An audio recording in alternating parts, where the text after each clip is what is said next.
and music, and whatever else comes up. We talked about A-levels earlier this evening. We did the same for A-levels, fact and pounds. And then when we finish talking, it'll be time to queue up and get your book signed. Nice. And the way that's going to happen is the books are in the room below, which is called the kitchen. Big hand for the kitchen. And if I know book events, then the queue's going to be open, quite a long queue. You can get a drink while you're there. So if you bought a ticket that includes a book, you will collect your book from downstairs, and then Peter will sign it. That's kind of the format, very simple. So all that remains for me to do is to welcome on stage Peter Doherty.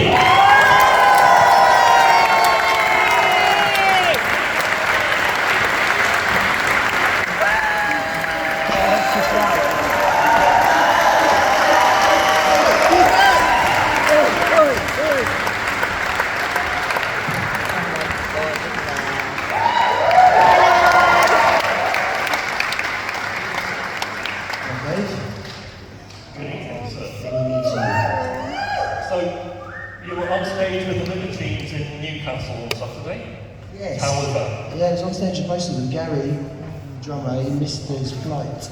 He was 20 minutes late, so we had to get a guitar roadie, Mr. Paul Bruce, to fill in for him for the first 20 minutes.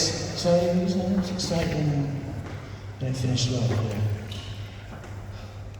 And I believe you did an impromptu version of Fog on the Time. A cappella, Fog on the Time. We all know that bit, Fog on the Time.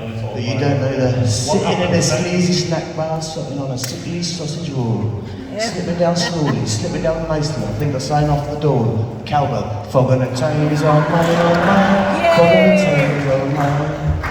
Fog on the Time is on mine, on mine. Fog on the Time is on mine.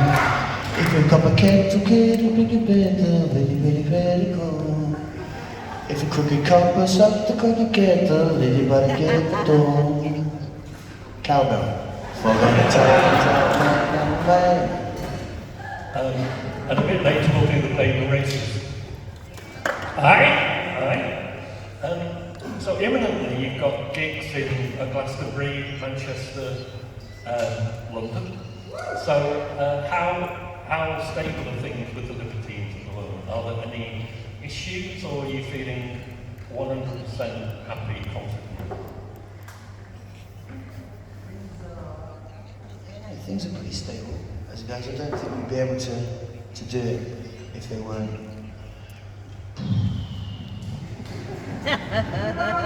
But if you want an example, no, a new album is on the horizons somewhere. Yay. But for example, we rehearsed in Plymouth recently for a gig in Plymouth, and it's a really good gig. But during the rehearsal, I got a little bit drunk, you know. And obviously, Carl's been concerned about my drug use in the past, so I was clean for the rehearsal. I had a few drinks. Maybe I was a bit silly. He took me aside and said, "Look, I just can't do it anymore if you're going to be like this. I'm worried about myself as much as about you." But then, like, you know, at the gig, he was like, and just like falling all over the air. So I don't know what that says about the band. Yeah. Things are good. There's good energy between us. Good. So the book is the result of 60 hours of interviews with Simon Spence. It's very open, very honest. Was the experience a little bit therapeutic?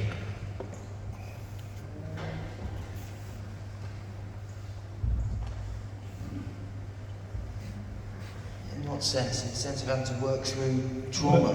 Work through things that you've done in your life, through your childhood, trying to make sense maybe of things that happened and the dynamic between you and family members, etc. Yeah, it was. I suppose it was a type of therapy, and I got a lot out. But at the same time, it was just me talking. And also, when you're on the phone to someone that you've never met, it's a different way of communicating. You don't know. Do you understand what I'm saying? So it was 60 hours over a few months during lockdown. So I wasn't really doing anything anyway, just had my feet up and there was no gigs, there was nothing to be done really. And I wasn't feeling particularly energised because it was quite close to the time that I got clean. So it was a lot of the time it was difficult just to talk to him, you know. Sometimes it's difficult having sounds weird, but just having the phone to your ear is sometimes just a strain, eh? Do you find that? But he was very what's the word? When someone pushes something. We love you, Pete. Oh, I love you too, guys. Cheers. Love you. I know that voice as well. At one point you said that you think perhaps you were too open in the book.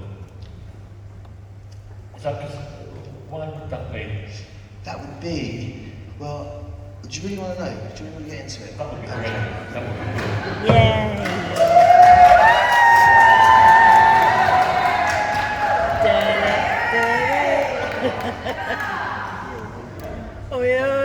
So this was the idea, right? We had an offer, a very nice, generous offer, to do a book, and it was going to be an authorised biography. I was fine with that, you know. He did this, Peter did that. It's not quite the same thing. So I was going to do these interviews, and he was going to. I've said all this before. Have you heard all this before? No. No. And then eventually, when the draft came out, the he was I. So he was quoting me directly, as well as putting in all the chronology, and facts, and what Jeff Travis was wearing, or things like this. So it's a strange mixture of my words to him, with this amazing research he's done on what happened when, and where it happened, and what the time was. And so it's an odd book. Yeah, what was the question? The question was, do you think you were too open? Yeah, possibly.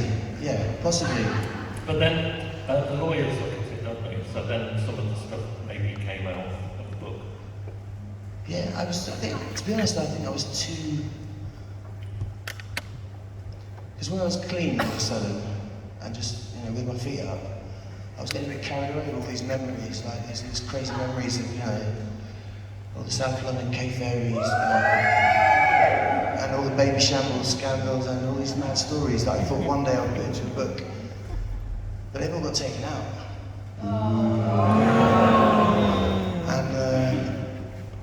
And so it's more of a chronologically accurate, honest. And also, you have got a really good memory.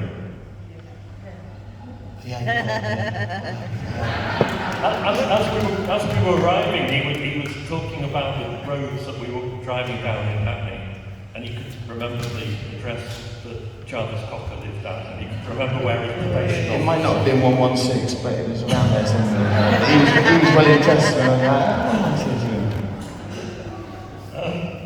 You say that you're feeling increasingly adult and sober. I know you've not read the book, so I'm kind of telling you what's in the book. Does that mean when you look back at some of those unhinged moments in your life, that you look back on them with a bit of regret or embarrassment? No, well, I wouldn't have told him if I, for that reason, unless he asked. So you find there's a mix of the serious stuff that's not funny at all, that I needed to talk about, that maybe was therapeutic, and all the really funny stuff that they took out. So, I think that's a fair analysis. Yeah.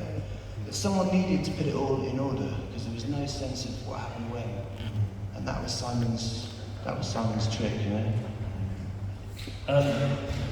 Yeah, in the book there was a lot of honesty and hedonism and darkness, and too many deaths, I think, as we know. But you're here and you survived. I wonder if you, at any point, are a bit surprised.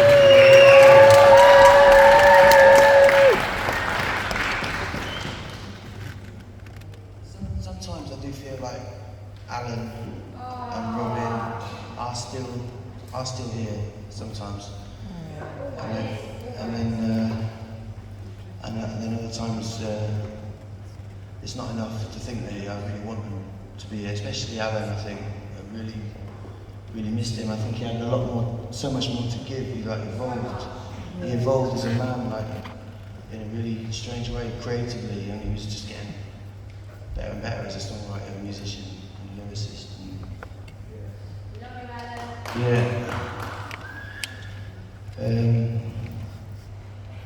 The question was, am I surprised? Yeah, are you surprised that you've made it through? These days, most mornings I don't wake up surprised to still be alive, but mostly glad,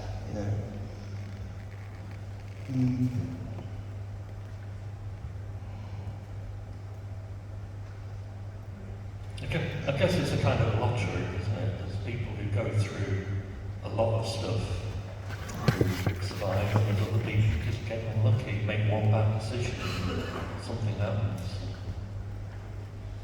Maybe it did feel like I was in a bit of a crash course at one point, or did seem like I was, but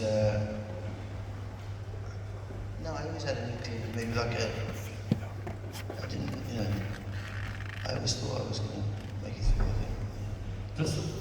As well as the dark stuff, there's obviously there's a lot of funny stuff. I think sometimes when you look back on things that have happened in your life at the time were quite negative or traumatic.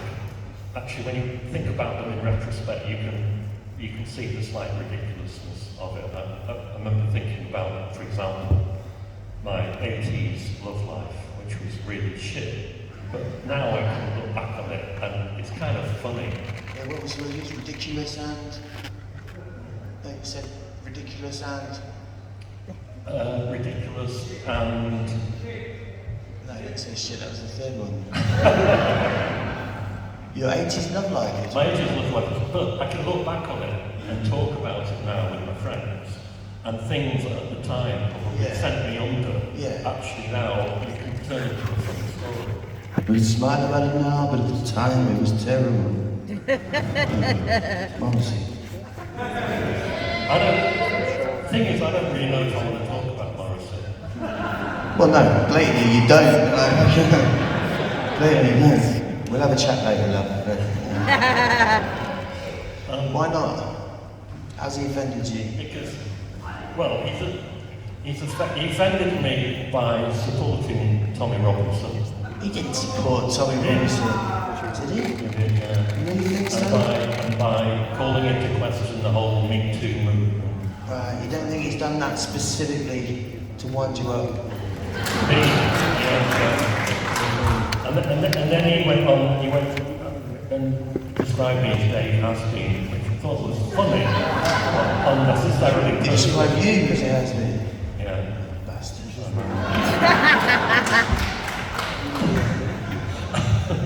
So in the book, I've got some good responses for you from Morrissey. You can go, takes one an hour. Or just go,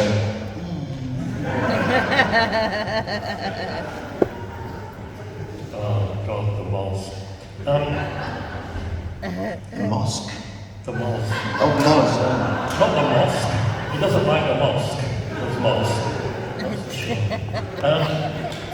There's bits in the book that are kind of dark but funny at the same time. There's one incident where you unintentionally burgle Carl's house.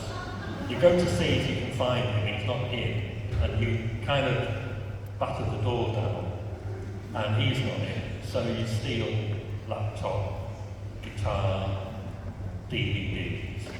But then you also go into his fridge and steal some ham, which is out of date now. Out of date ham.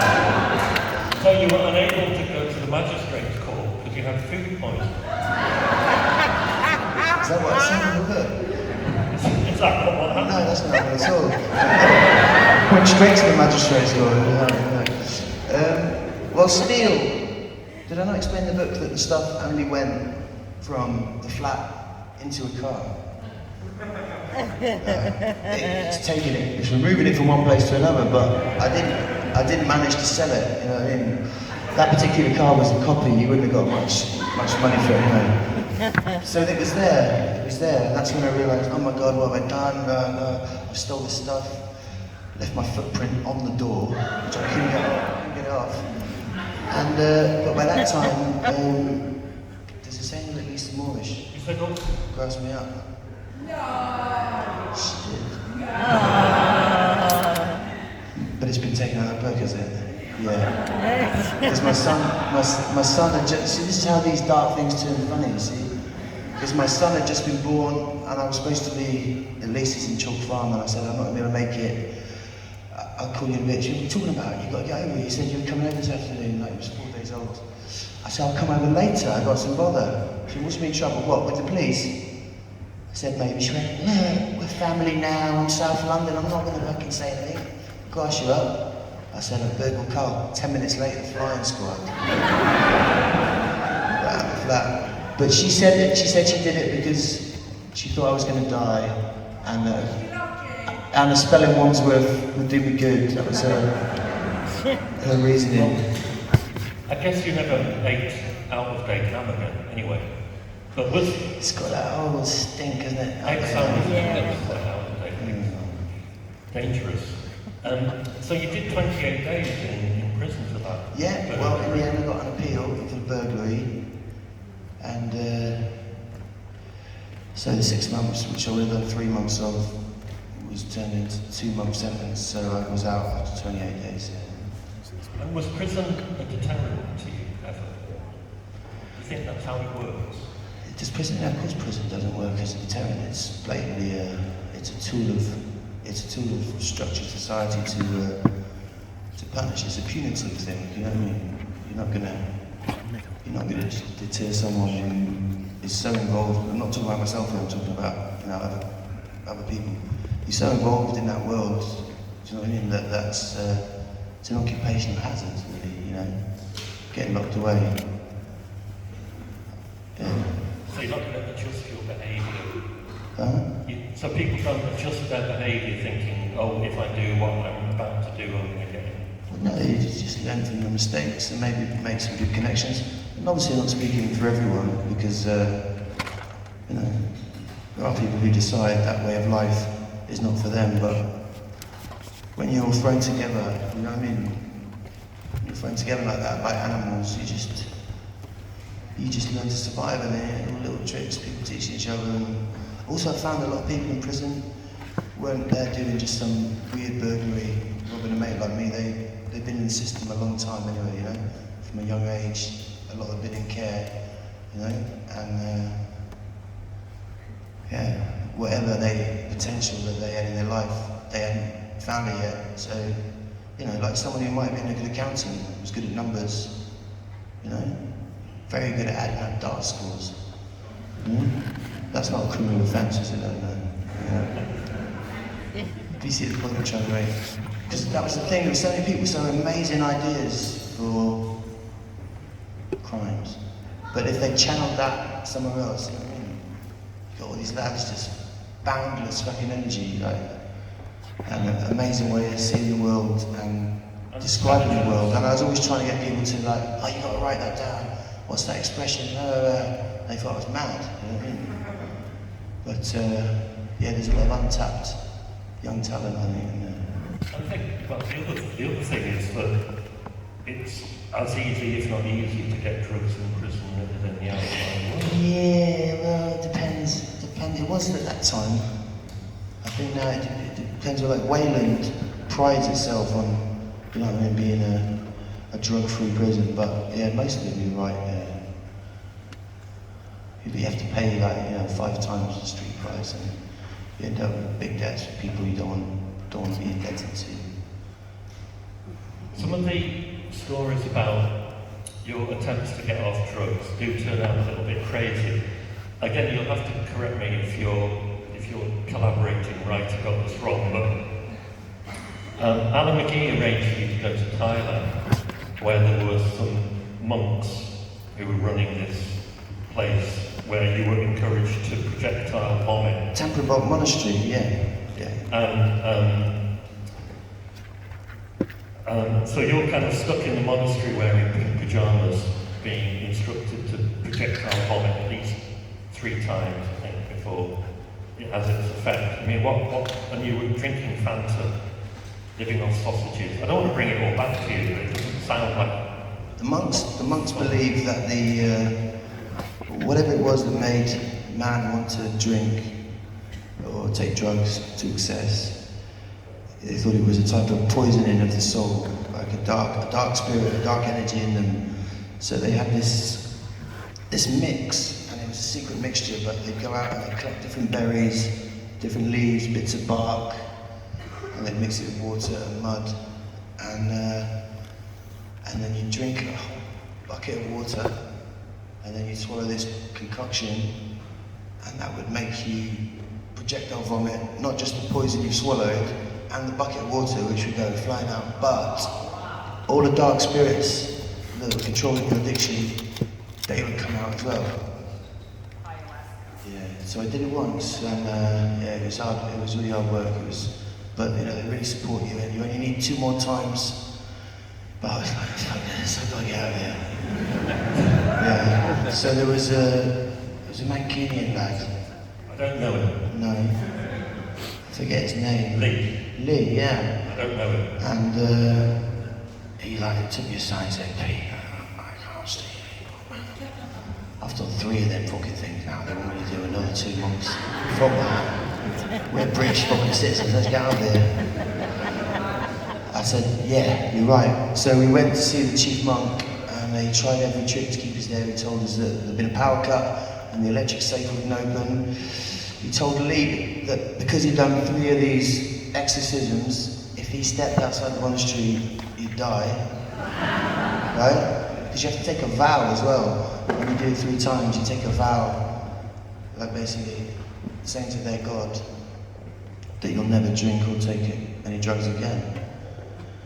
So in the end, Lee kicked off proper. We managed to get our passports and we went to Bangkok. Yeah. This is in the book? Yeah, Alright, well, I'm not going to finish the story then, because you can read it in the book. Well, basically, I mean, the end of the story includes 2 very tall Vietnamese transvestites. it was 6, but my wife took out 4 of them. It's different then. When I read stuff like that, I do think... They were homeless anyway, and when Lee disappeared, all his passport and money was still in my room. That's how I knew something strange had happened, because, you know what I mean, I'm not being racist, but Lancashire people are pretty tight with the money. You wouldn't have left that lying around. That's when I knew something was up.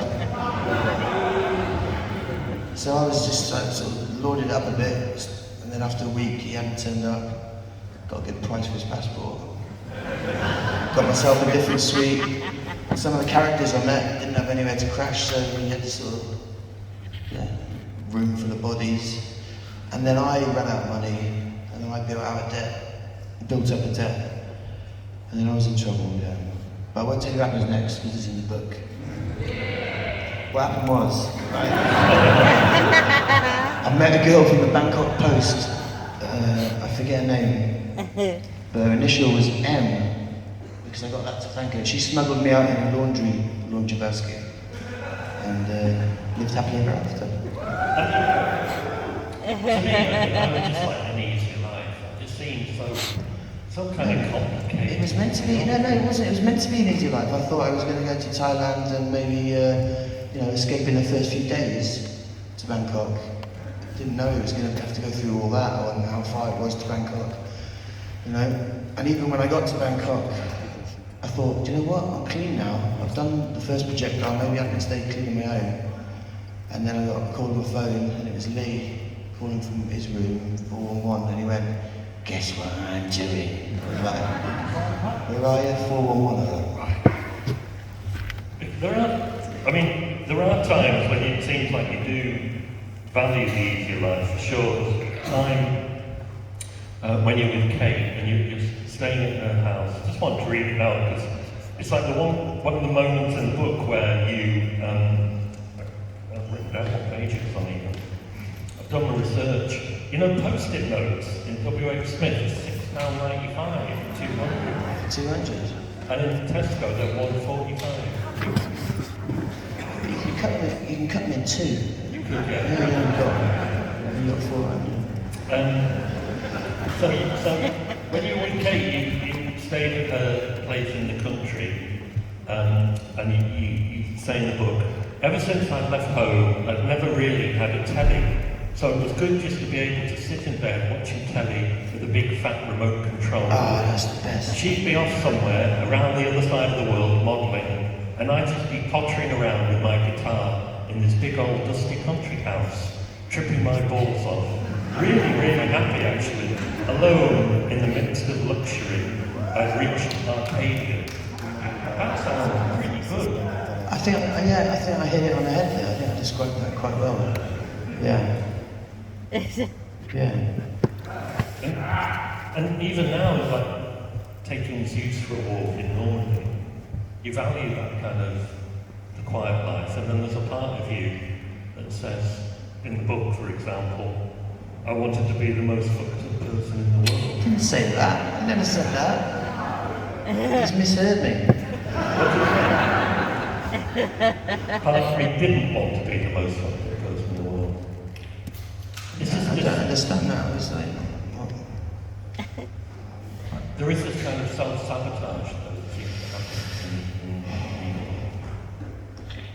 in No, it's not always. It's all relative, isn't it? Like I remember an early version of the Libertines. It was me, Colin drum, and the drummer he was only drumming for that night. And our singer was Scarborough Steve, and he was our kind of the leader of the band anyway. He didn't write the songs, me and Carly, but he was the style meister. He's like Iggy Pop, but from Scarborough, right? And he was. And we worshipped him, Scarborough Steve, but he could never remember any of the lyrics. He'd always get pissed up and drunk, and he'd end up in a fight with a bouncer. And even before the gig, this gig was at a venue called The Sin in Dean Street in Soho. And even before he'd been on stage, he was getting dragged by the hair by the bouncer with his girlfriend going, I get you! To the bouncer, who's defended him. And we were just looking at him going, what the fuck, man, we're gonna have to find a new singer, you know?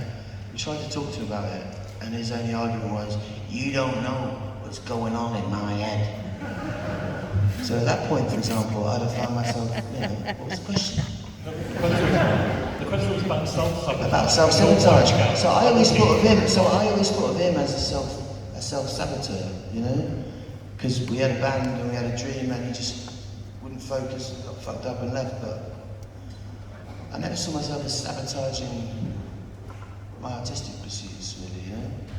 That was more my own mental troubles, you know, with addiction and relationships, but I never tried to sabotage creation or, you know, or the things that I was living for. It was just, you know, At the beginning of the book, I was really interested in obviously in your upbringing, which I didn't know, you know, a lot about your dad being in the army, and that meant that as he got posted in different parts of Europe, you would follow, obviously, so you were living in. yeah. But there was a word that and life was very regimented. You were very obedient as a child. You had no choice, you know, and it was, you had to be obedient. There's no, you know, he was a fucking trained killer, an RSM, you know. But he wasn't, you know, I mean, he wasn't a horrible man. But that was it, because he'd been such a tinker when he was a lad, he just presumed that any son of his needed to be kept in line, but I didn't actually need that much discipline. So no answering back, for example. Oh God, no. We didn't even think of that. And obviously life was very regimented in that sense, because in the book you talk about, you often find yourself in moments where you were like, this is too regimented, you know, like we signed to Rough Trade and they want us to do these interviews and make this video, and we've got to go on stage with this set list. Fuck it. I don't want regimented, I want chaos. Yeah, no, it wasn't just that. It's just that you told. I don't want to go on about this sort of thing because it sounds like I'm slagging off Rough Trade, who introduced us to loads of great video directors, but I wanted it to be someone that we knew, someone young and unknown who we knew and we trusted, and give him a chance, you know what I mean? Just make something ad hoc, and not to have like,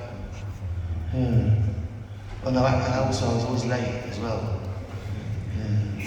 But like the gorilla gig, for example, that you did, part of that was the kind of that you enjoyed that buzz and that chaos, surely. Yeah, no, but we all do, don't we? I mean, you know, it was, I think, no? Yeah. So, your relationship with Carl seems complicated, or is it simple? He's a complicated person, and so to enter into a relationship with a complicated person, it's going to be complicated, yeah. But I bravely made the sacrifice because I knew in my belly and in all kinds of places there was a dog there asleep. That he was. I knew when I first met him that he was an amazing guitarist, and I couldn't really play guitar, and I needed him to play guitar, and I was going to sing, and that was going to be that. And then I met him, and he said, I don't like the sound of that. He wanted to sing too. I was going to have to learn guitar, so it was. In those early days, it was a sense that I was learning from him, if you like. And I used that. I took all that, and all my energy then was spent trying to get him to meet with me and try and write songs. And for a long time, it was just like I was just this annoying friend, annoying brother of his friend, and we didn't get on at all. But I pursued it, you know, persisted. But I guess now you're at the point where there's kind of, trust and there's forgiveness and there's a lot of things that weren't there at the beginning. And that gives you that stability that we were talking about at the beginning. Yeah, maybe, but we're both much stabler people in our own lives now. You know, like he's got his 2 kids and his missus, and he's quite stable in that way. He's opening cafes and bars. He's some sort of businessman now. He's not finding his footing in life, as a man. And, whereas when I knew him, he was just a very angry, confused fellow, with a traumatic childhood, not a lot of self-worth, And I was like, man, you're amazing guitar. You got to come play guitar for me. We'll write loads of songs. We're going to be great. We'll be famous. And he was like, He wasn't as committed. He wasn't as Nah, committed. not at all. No, and there was all kinds of trouble. So we talk about some of the bands that influenced your music, your creativity. For example, there's one point where you're doing the demos of training, talking about making songs that sound like the Strokes.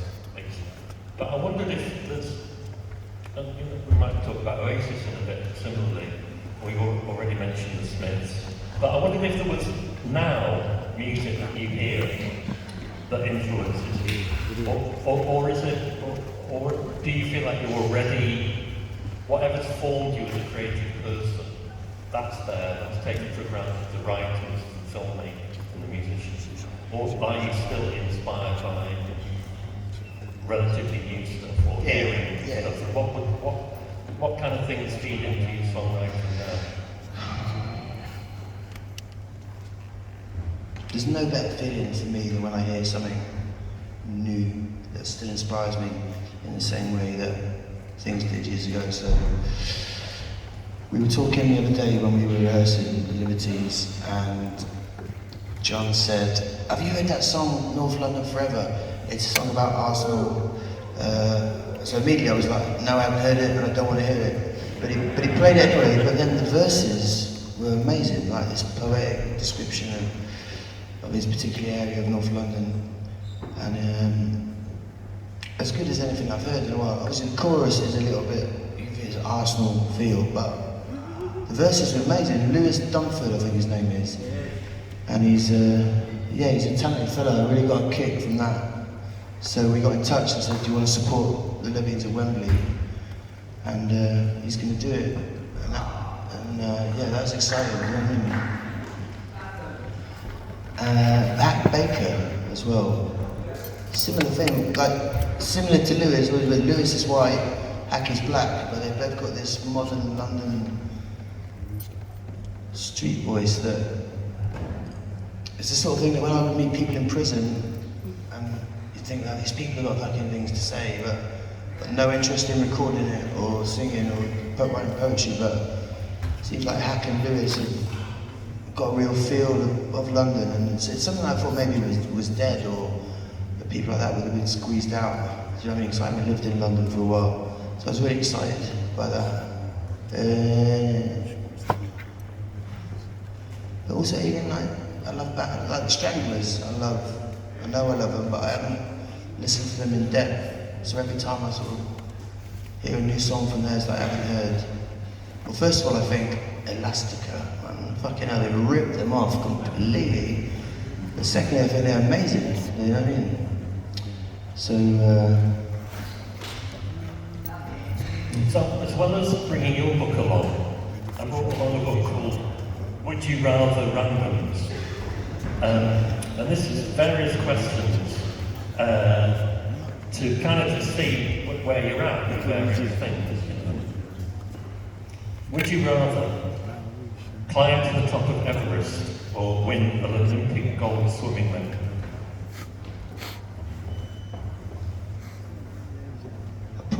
Have more chance of getting to the top of Everest. Because who's the swimmer, who's the English swimmer that wins all the medals? The Bulldog, what's his name? Yeah, I would have no chance getting a goal against him, but with a helicopter I could probably get up Mount Everest, so... What is your guitar? Would you rather find... What kind of question is that? I've got a better one. Would you rather find 100 chicken-sized elephants, or one elephant-sized chicken? One elephant-sized chicken, yeah. You'd rather find an elephant? Yeah, they're not aggressive animals. We get on in the end, it'll be fine. In fact, it'd end up me and the chicken-sized elephant against 100 elephant-sized chickens. What's the question? The chicken. The chicken is an aggressive animal. The chicken? No, they do. Well, no, if they've got a young brood around them, they'll defend them, but they're mellow as they come. Would you rather be... Do you know any chickens?